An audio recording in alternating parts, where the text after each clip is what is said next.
தாயைச் சிறந்த கோவில் இல்லை. எதற்காக சொல்கிறார்கள்? தாய் நம்மை 10 மாதம் சுமந்தெடுத்தால் அதற்காகவா? இல்லை. தாய் பாலூட்டி சீராட்டி வளர்க்கிறார், அதுக்காகவா? இல்லை. அதையும் தாண்டி ஒரு உண்மை உள்ளது. ஒருத்தருக்கு மிக கொடுமையான வியாதி தாக்கப்படுகிறது. டாக்டர்கள் எல்லாம் ஆப்ரேஷன் செஞ்சே ஆகணும்னு சொல்லிட்டாங்க. சரி, ஆப்ரேஷன் செய்யறதுக்கு முன்னாடி பிளட் டெஸ்ட், இம்யூனிட்டி டெஸ்ட் எல்லாமே செய்கிறாங்க, எல்லாமே நார்மலாக இருக்குது. சரி, ஆப்ரேஷன் செஞ்ச பிறகு அவரும் போயிடுறாரு. கடவுளுக்கு நன்றி சொல்கிறாங்க. இல்லை, தாயிற்கு தான் செய்ய வேண்டும். அதனால் தான் தாய் அவள் வளரும் பருவத்தில் பெண்ணானவள், அவள் உண்ட உணவு, அவள் பலம் எல்லாமே நீ கருவில் இருக்கும்போது முழு சக்தியும் முழு ஆற்றலையும் உனக்காக கொடுக்கிறாள்.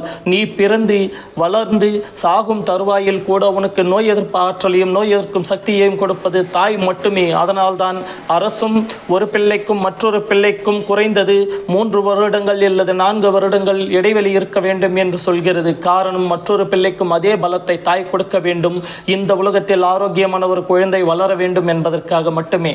நன்றி.